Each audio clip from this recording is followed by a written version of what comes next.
Today we're going to be talking about the 7 facts and 3 possibilities of Alice Guo or Guo Huaping. Fact number 1, Alice Guo was born in Fujian province in southern China. Her legal registered Chinese name is Guo Huaping. To be precise, she was registered in the coastal city of Xinjiang, which is technically a town, but it's called a city, of the city of Quanzhou.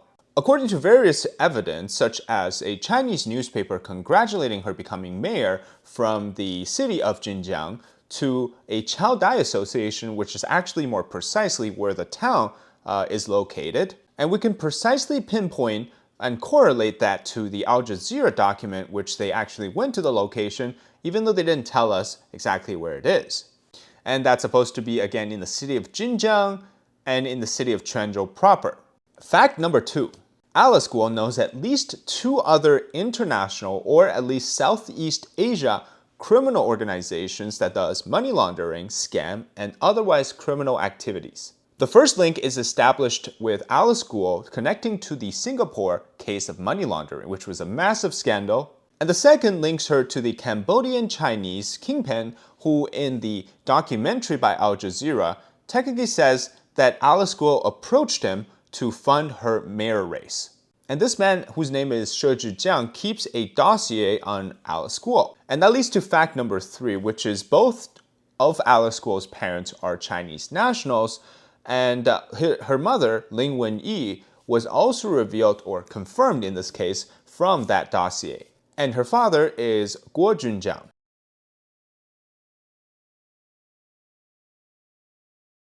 And fact number 4, Alice Guo's father used to work or may still be working for these Chinese associations in the Philippines, which is supposed to represent the local area where the Guo family comes from, but in reality has done events with the Chinese Communist Party. And whenever you have this kind of sign, it tells us that it is an organization being used by the Chinese Communist Party to serve as a united front in countries overseas. Hey guys, so I'm editing this video and I'm just finding this information. By the way, I've never seen this before. I have to share with you guys.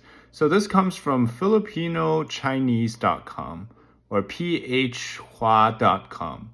And there's a exclusive photo of what looks to be Alice Guo's father and some very detailed revelations regarding him. For example, in this one here, in the year of 1994, Alice Guo's father, whose name is Guo Zhenjiang, attended a political consultative conference on January 10th for the city of Xinjiang, which is, the city township that he's from, the Guo family's from.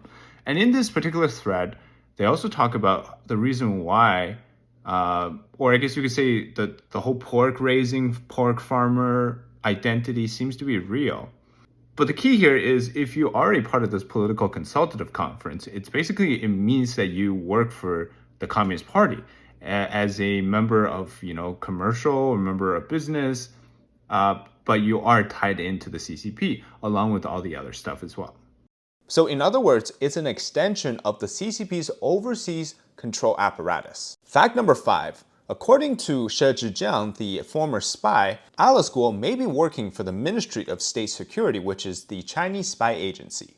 And this again comes from Zhang, who at the end of the documentary recommended that Alice Guo reveal her identity and who she was working for, and he basically says it is the Ministry of State Security. Before we continue, here's a sponsor segment from Puritang. If there is one supplement you want to get incorporated into your diet, it's a good omega-3 supplement. It's the best all-around defender for your health. It reduces inflammation, cholesterol, improves eyesight, and reduces risk for heart problems, as well as helps with joint pain, among other benefits. Today, I want to introduce you to Puritang's green vegetables. Puritang gets their ingredients straight from the high mountains of South Korea, and the omega oils are extracted from purslane and perilla seeds. It's 100% vegan. Now, personally, I've been using Omega for about 9 years, close to 10 years now. I've recently switched to Puritang for about a few weeks now. Here's why. We mostly get our Omegas from fish, right? But that's not the best case for everyone, especially there's the aftertaste. It might not be suitable for vegetarians or vegan. So the most important part, right, we often forget is the actual concentration for Omegas. Puritang soft gels have a much higher content for Omega 3, 6, 7, and 9 than many of the brands out there. And some say that they notice there's less hair loss, more energy, lower cholesterol levels, and overall improved health. I think the best part for me is the lack of inflammation or the reduction of inflammation. Other brands also they use this high heat method to extract the oil, which in turn creates a lot of harmful byproducts. Puritang's green vegetable is done using a patented method of supercritical carbon dioxide low temperature extraction, so it preserves the natural properties and maintains high purities. First of its kind. So get it for yourself or as a gift to your loved ones ahead of the holiday season. Use my code DZ2023 and you can receive free shipping globally. Check out my link in the description and comment today. And that leads me to possibility number 1.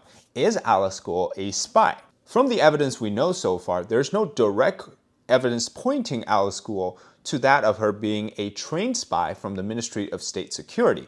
However, from the sound of the documentary, we conclude that Alice Guo could have been approached by the Ministry of State Security to do work on their behalf in the Philippines, such as running for mayor and also trying to get into the political side of things. The more likely answer for me is that the MSS approached Alice Guo knowing that she is already doing things like money laundering, scam activities, whether that's with her family or by herself. And the Ministry of State Security believes that Alice Guo is an asset or has some level of interest that they have to control the Philippines through her. And it seems that there was a requirement for a new front for this operation, which they were building in the city of Banban, and Alice Guo running for mayor was the perfect opportunity to do that. What exactly would the Ministry of State Security want Alice Guo to have?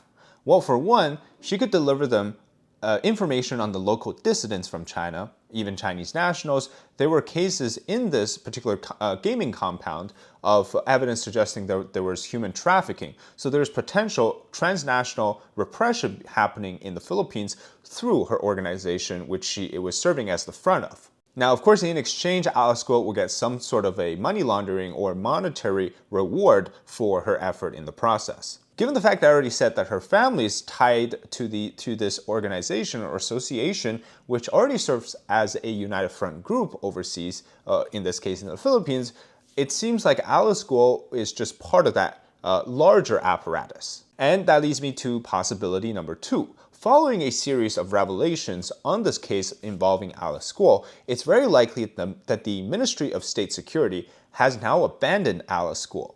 After the police raided the compound and they found these illegal activities that were happening, like scams, money laundering, illegal gambling, and human trafficking, it's very likely that the cover was blown and the Ministry of State Security has ceased to use Alice Guo as an overseas asset. One of the possibility of why when she escaped to Indonesia, given how serious this case has become in the Philippines, it's likely that the Ministry of State Security has cut their ties with Alice Guo.